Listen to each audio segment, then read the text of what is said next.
I just wanted to say goodnight. It was supposed to be a simple, motherly gesture. Nothing more. I opened my daughter's bedroom door softly, expecting to find her half asleep, tucked under her blankets, maybe mumbling something incoherent. But instead I froze.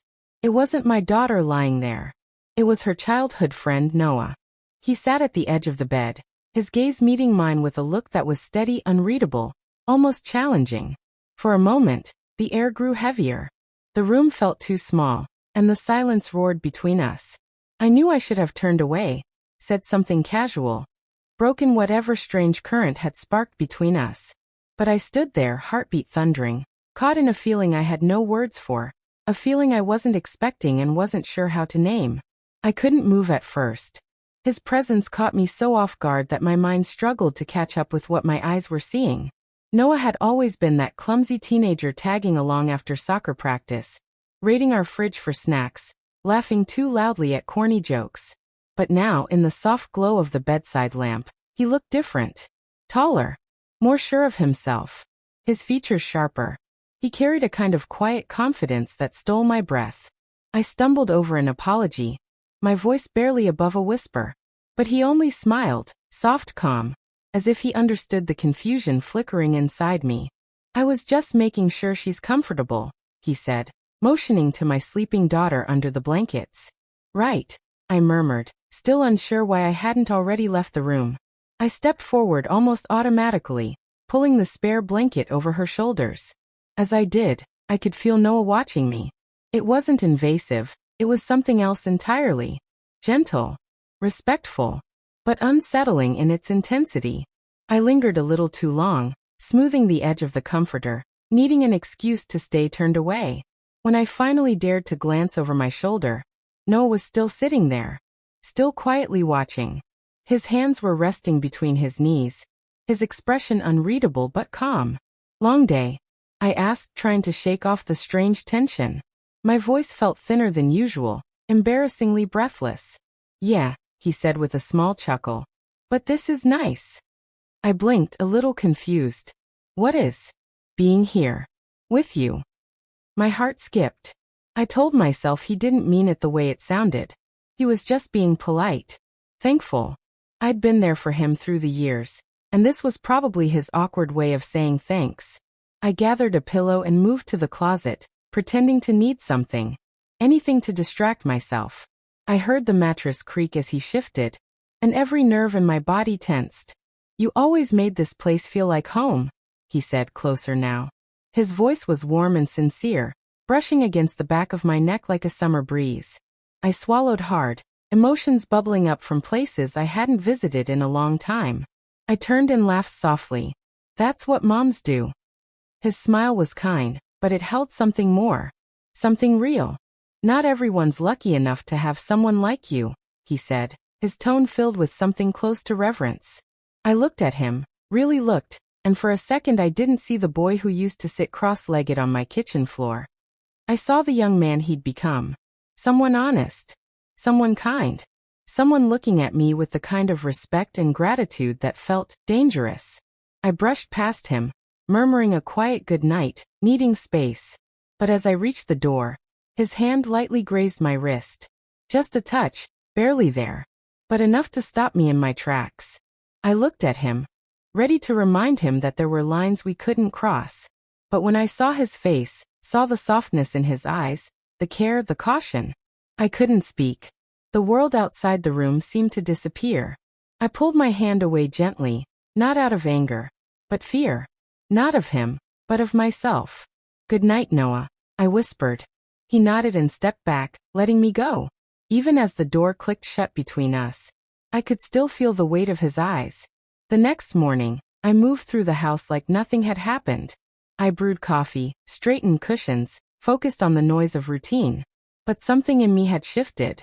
Noah and my daughter came into the kitchen laughing like they always had, shoulder to shoulder, teasing each other about cereal and music.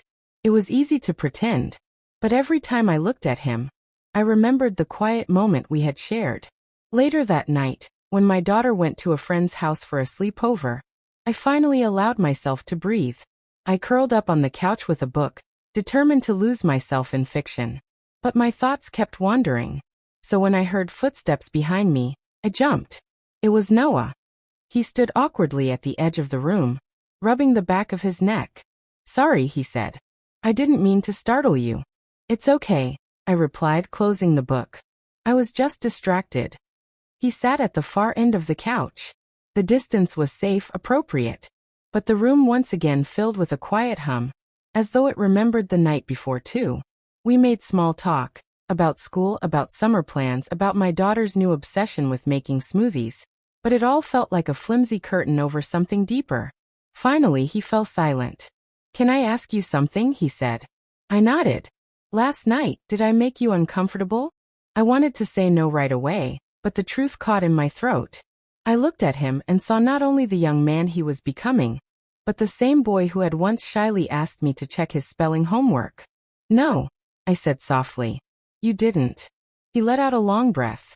"I don't want things to get weird," he said. "It's just that I've always thought you were amazing. Not just kind and strong, but safe. You always made me feel like I mattered. Like I belonged." The honesty in his words broke something open in me.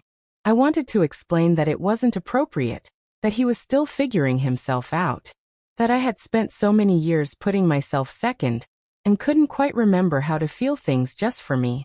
But instead, I reached out and took his hand. Just a simple gesture. A connection. And the way his fingers curled around mine told me he had needed it too. "You shouldn't," I said, almost to myself. "Maybe not," he admitted. "But I can't ignore how I feel." And the truth was, neither could I. We didn't rush. There were no grand declarations. Just a shared understanding that something gentle and honest had bloomed between us. A moment of recognition between two people who had felt invisible in different ways. When we finally pulled away, we were quiet again. At peace. "I'm sorry," he said. "I'm not," I replied. He smiled, boyish and hopeful. And we just sat there, holding hands, not trying to define what it was, just knowing it mattered. In the days that followed, life continued. My daughter never suspected a thing. She and Noah remained their usual selves, watching TV together, arguing about music, planning hikes. But every so often, I'd catch him looking at me from across the room, and my heart would flutter. We didn't speak of that night, but the connection remained, soft, unspoken, real. Monday came. Noah returned to campus, my daughter went back to her routine, and I was left with the stillness of the house. But I didn't feel quite so alone anymore. One evening, as I was putting dishes away, my phone buzzed. A message from him. "Just checking, are you okay?" I stared at it for a long time before replying. "I think so. Are you?" His answer came quickly. "I'm getting there." That was enough. For now. Weeks passed.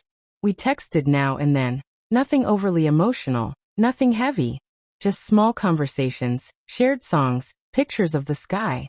And then one Friday, my daughter said she'd be out late, working on a group project. I smiled and nodded, even though my heart was racing. I didn't know if he would come. We hadn't made plans. But he did. When I opened the door, we didn't say anything. We didn't need to. We sat across from each other on the living room floor, the lights low, the atmosphere calm. "I don't want to cause problems," I whispered. "Neither do I," he replied. "But I don't want to pretend I don't care about you either." I looked at him. Really looked. And for once, I allowed myself to believe that something good could come from something unexpected. Something built on kindness, not impulse. I smiled. "Then let's just be present. Take it one step at a time." And so we did. There was no scandal, no recklessness. Just mutual understanding. Quiet respect. And a lot of time spent listening. I don't know where it will lead. Maybe it's just a phase. Maybe it will become something more. But for now, what matters is that I feel like myself again. Seen. Heard. And deeply, truly alive. If you enjoyed the story, don't forget to like, share, and subscribe to the channel for more heart-touching content. Your support means the world and helps us bring more stories to life. We'd also love to hear your thoughts. Drop a comment below and let us know what you felt while listening. Thanks for being here, and we'll see you in the next one.